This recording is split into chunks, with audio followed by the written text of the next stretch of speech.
Perkenalkan, nama saya Salsabila Rizkia Anju dengan NIM F1A021033 akan mempresentasikan hasil pengerjaan tugas besar analisa struktur statis tertentu 2. Pada soal 1, saya mendapat tipe C dengan diketahui mempunyai beban merata yang diketahui nilai Q, C atau tinggi, jarak A, jarak L, jarak vertikal B, sedangkan sudut alfanya belum diketahui. Untuk mengetahui sudut alfa, kita dapat menghitung menggunakan rumus trigonometri maupun menggambar di AutoCAD dengan menggunakan nilai-nilai yang sudah diketahui tadi. Langkah pertama dalam menyelesaikan soal rangka batang nomor 1 adalah dengan membuat penjabaran beban merata menjadi beban terpusat dengan membagi beban di tiap simpul. Di sini total beban yang saya dapatkan adalah 6 beban. Lalu setelah itu hitung besarnya beban dengan rumus Q dikali L atau jarak. Setelah mendapatkan nilai dari beban, maka kita akan mencari nilai beban yang berada pada QS8 tersebut dengan rumus 1/2Q. Setelah menghitung, kita akan mendapatkan nilai dari QS8, QS9, QS10, QS11, QS12, QS13, dan juga QS14. Setelah kita menghitung Q tadi, gambar batang kita akan menjadi seperti ini. Selanjutnya, kita melakukan penjabaran beban miring. Gunanya adalah agar mempermudah kita dalam membuat reaksi perletakan, yaitu dengan rumus trigonometri. Setelah itu, kita mulai menghitung reaksi perletakan di mana sigma MA sama dengan 0. Kita mengasumsikan bahwa nilai VB itu ke atas. Dan asumsi saya benar, yaitu nilai VB-nya ke atas dengan nilai 7,6419. Lalu ada nilai sigma MB sama dengan 0. Di situ kita mendapatkan nilai FA 3,0074 dengan arahnya ke atas. Setelah mendapatkan nilai VA dan VB, maka kita akan mencari nilai HA atau nilai horizontalnya, yaitu kita mendapatkan nilai 3,5498 dengan arahnya ke kiri. Kita membuat reaksi peletakan dengan cara grafis menggunakan AutoCAD, dan hasilnya akan menjadi seperti ini. Dari metode grafis tadi, kita akan mendapatkan nilai HA, VA, dan VB, dan juga RA. Dari sini kita dapat mengetahui persentase error antara perhitungan dan metode grafis kita. Setelah itu, kita menggunakan metode titik simpul. Syarat titik simpul adalah dengan 2 simpul yang belum diketahui dan mengasumsikan semuanya keluar. Perhitungan yang sama dilakukan sampai ke simpul S21. Setelah itu, kita melanjutkan dengan metode Ritter. Mengapa menggunakan metode Ritter? Karena di sini ada 3 batang yang belum diketahui. Lalu, kita lanjutkan dengan metode titik simpul pada simpul S7. Pada simpul S7, kita mendapatkan persamaan 1 dan persamaan 2. Lalu dieliminasi dan kita akan mendapatkan nilai A5 dan D7. Begitu seterusnya sampai dengan simpul terakhir, yaitu sampai simpul B dengan nilai 0. Karena tadi kita berawal dari 0, maka kita juga akan berakhir sampai 0. Setelah selesai dengan metode titik simpul, kita lalu membuat metode Cremona di AutoCAD. Lalu kita akan menemukan persentase error antara Cremona dengan perhitungan simpul kita. Kita lanjut ke soal nomor 2. Pada soal nomor 2, saya mendapat tipe F dengan panjang 14,00, tinggi 1,5, dan besar Q-nya adalah 15 kN, serta panjang jarak Q-nya adalah 2,00. Yang pertama kita hitung adalah garis pengaruh reaksi perletakan, di mana tiap batangnya itu jaraknya adalah 2,3333 didapatkan dari 14,00 dibagi 6 atau jumlah batangnya. Di sini di reaksi peletakan sigma MA sama dengan 0, lalu VB dikali 14 plus P dikali X sama dengan 0. Persamaan akhirnya menjadi VB sama dengan P dikali X per 14, di mana jika X sama dengan 0 maka VB-nya sama dengan 0. Jika X sama dengan 14 maka VB-nya sama dengan 1 kN. Lalu pada sigma MB sama dengan 0 didapatkan persamaan FA sama dengan P dikali 14 min X per 14.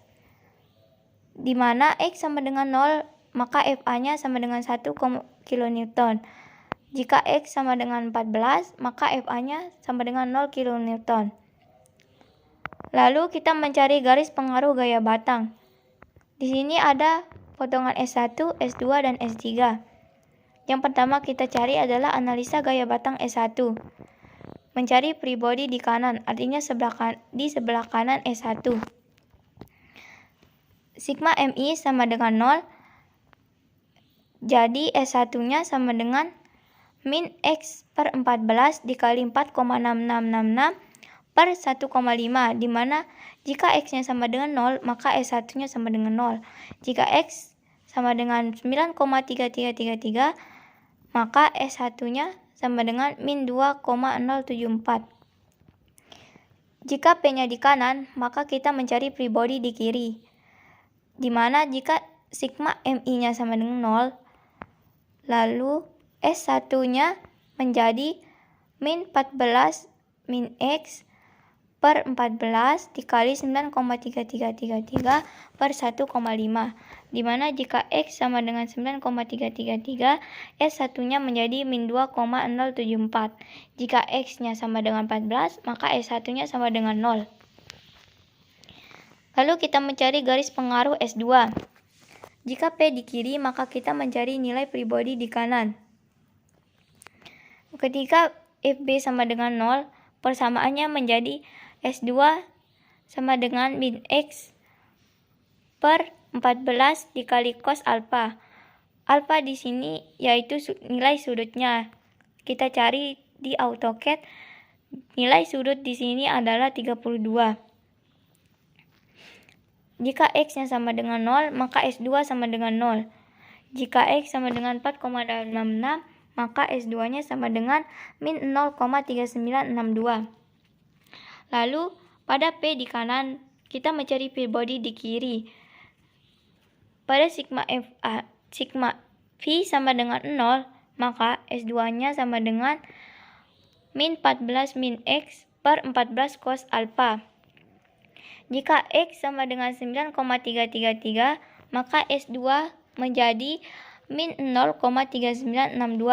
Pada X sama dengan 14, maka S2-nya sama dengan 0. Lalu ada analisa gaya batang di S3. Kita mencari gaya pengaruh di titik D dan E. Sigma V sama dengan 0. Persamaannya menjadi S3 sama dengan P. Jika X sama dengan 7, maka S3-nya menjadi 1. Lalu, pada pengaruh di titik J, sigma V-nya sama dengan 0, maka persamaan S3 menjadi 14 min X per 14 ditambah X per 14 sama dengan 1. Jika X-nya sama dengan 0, maka S3 sama dengan 0. Jika X sama dengan 7, maka S3 sama dengan 7. Jika X sama dengan 14, S3 sama dengan 0. Lalu kita mencari diagram garis pengaruh reaksi peletakan. Gambarnya jadi seperti ini. Lalu kita mencari gaya batang ekstrim. Yang pertama kita mencari gaya batang ekstrim pada S1, di mana diketahui nilai Y, Q, X1, dan X2. Pada kondisi 1, S1 maksimumnya adalah 53,331. Pada kondisi 2, S1 maksimumnya sama dengan 53,331. Pada kondisi 3, S1 maksimumnya adalah 42,8955. Jadi, gaya batang ekstrim S1 terjadi saat kondisi 3, yaitu 42,8955. Lalu, berikutnya ada gaya batang ekstrim pada S2, di mana di sini juga diketahui Y, Q, nilai X1 dan X2-nya. Pada kondisi 1, X2 maksimumnya bernilai 17,7285. Pada kondisi 2, nilai maksimumnya menjadi 14,514. Pada kondisi 3, nilai maksimumnya adalah 20,6355. Maka gaya batang ekstrim di S2 sama dengan 20,6355. Lalu yang terakhir kita mencari gaya batang ekstrim pada S3. Di mana di sini diketahui Y, nilai Q, X1 dan X2. Pada kondisi 1, S3 maksimumnya sama dengan 26,7855. Pada kondisi 2, X3 maksimumnya sama dengan 23,571. Pada kondisi 3, X3 maksimumnya sama dengan 27,8565. Maka gaya ekstrim pada S3 adalah 27,8565.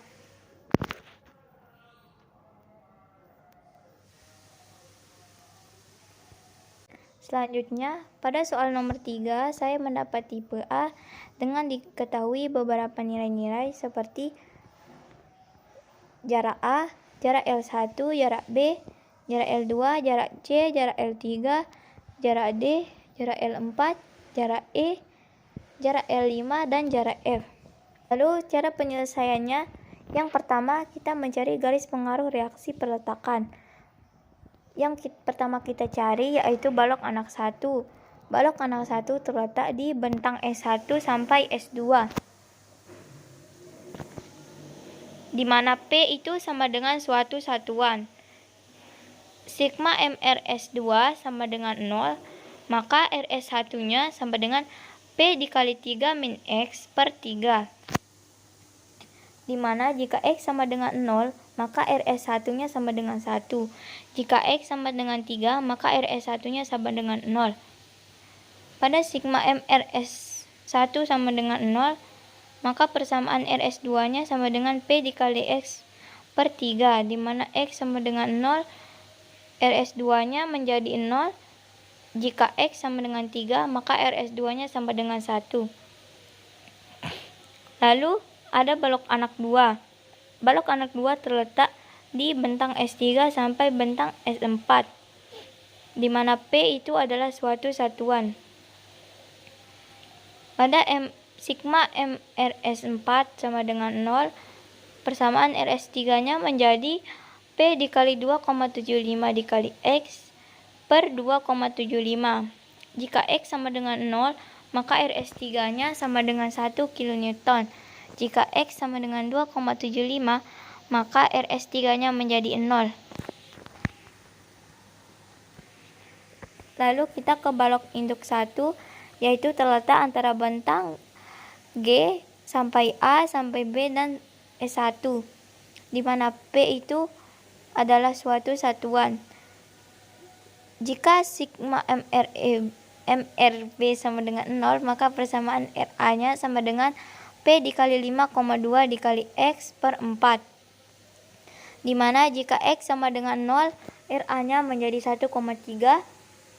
X sama dengan 1,2, maka RA-nya menjadi 1. Jika X sama dengan 5,2, maka RA-nya menjadi 0. Jika X sama dengan 6,4, maka RA-nya menjadi min 0,3. Lalu pada sigma MRA sama dengan 0, persamaan min RB-nya sama dengan P dikali X min 1,2 per 4, di mana didapatkan Jika X sama dengan 0, maka RB-nya sama dengan min 0,3.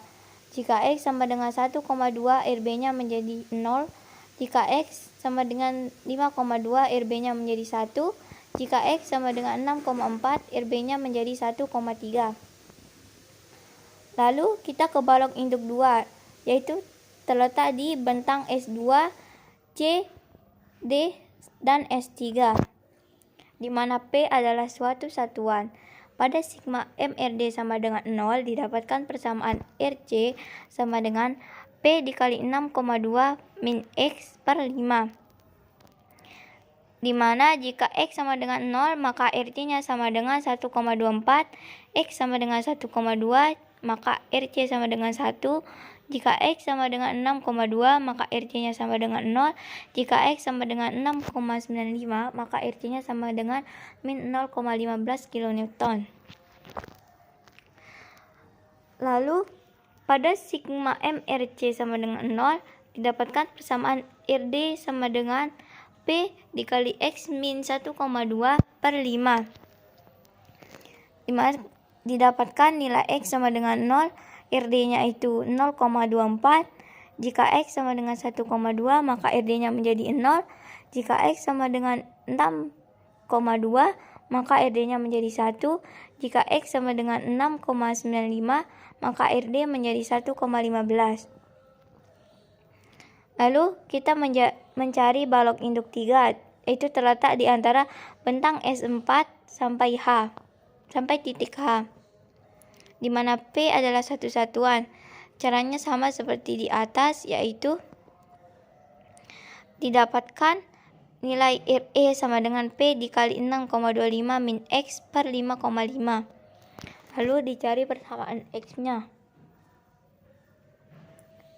Lalu kita akan mendapatkan persamaan F sama dengan P dikali X min 0,75 per 5,5.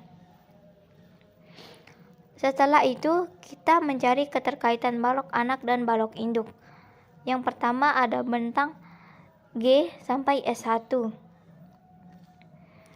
Di mana jika sigma MA sama dengan 0, maka didapatkan persamaan 3 min X dikali 5,2 per 12 atau X sama dengan 0 maka RB-nya sama dengan 1,3. Jika X sama dengan 3 maka RB-nya sama dengan 0. Begitu juga dengan sigma MB sama dengan 0 maka didapatkan persamaan min P dikali 3 min X per 6. Jika X sama dengan 0 maka RA-nya sama dengan min 0,5 kN. Jika X sama dengan 3, maka RA-nya menjadi 0 kN. Lalu setelah itu kita mencari bentang S2 sampai S3 dengan cara yang sama. Lalu yang keempat ada kita mencari bentang S4 sampai titik H dengan cara yang sama juga. Lalu ada yang terakhir yaitu mencari garis pengaruh momen dan lintang pada titik 1 dan 2. Di mana kita mencari P di kiri titik I yang berarti kita tinjau kanan. Di mana momen bisa dihitung dengan garis pengaruh MI sama dengan RB dikali 2, maka persamaannya menjadi X min 1,2 per 4 dikali 2. Maka kita mendapatkan nilai jika X sama dengan 0 maka M1-nya maka MI sama dengan min 0,6. Jika X sama dengan 1,2 maka MI sama dengan 0. Jika X sama dengan 3,2 maka MI sama dengan 1.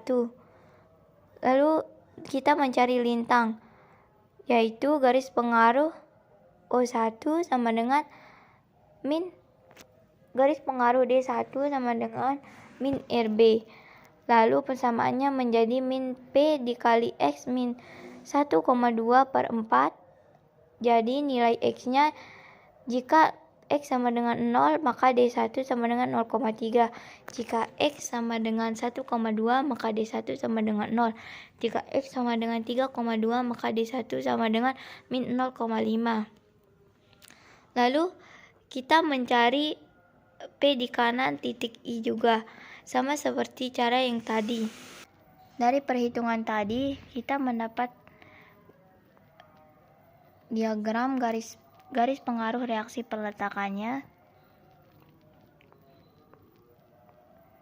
Lalu ada garis pengaruh momen dan juga garis pengaruh lintang.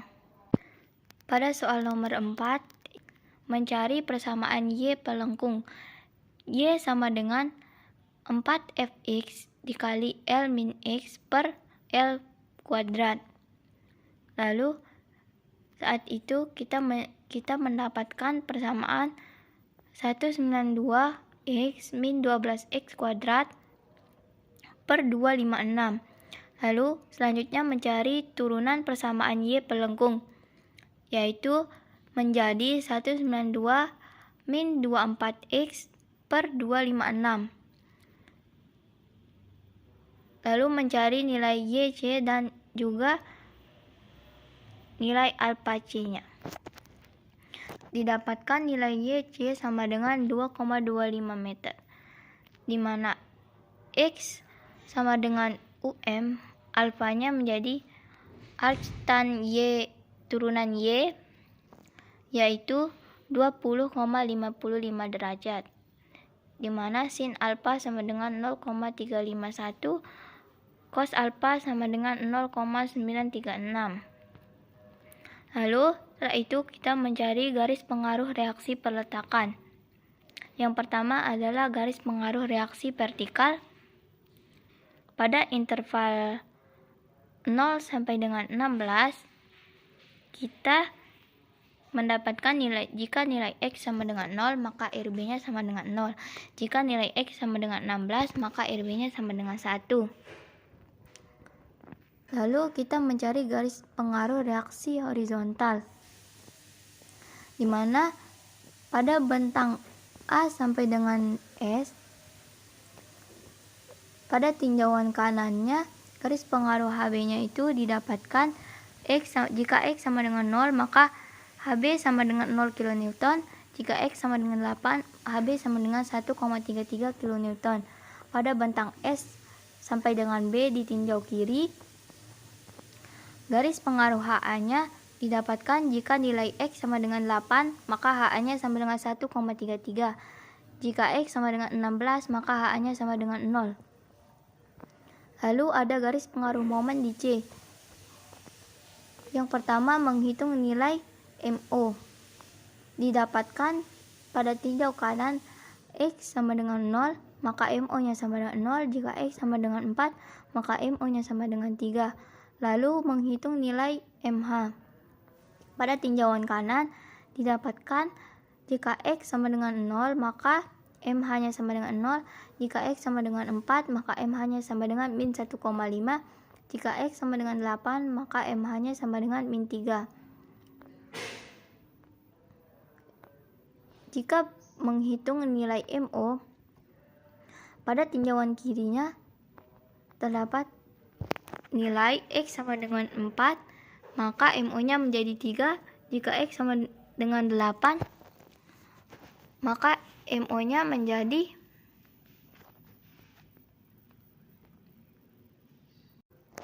jika X sama dengan 16, maka MO-nya sama dengan 0. Begitu seterusnya sampai menghitung MC. Lalu kita menghitung garis pengaruh lintang di titik C, di mana DO sama dengan DC vertikal, DH sama dengan DC horizontal. Lalu didapatkan beberapa nilai X. Setelah itu, kita menghitung garis pengaruh gaya normal di titik C. Maka, dari perhitungan tadi, kita mendapatkan gambar diagram garis pengaruh reaksi peletakan, garis pengaruh lintang di titik C, garis pengaruh normal di titik C, dan juga garis pengaruh momen di titik C. Sekian dari saya, terima kasih. Assalamualaikum warahmatullahi wabarakatuh.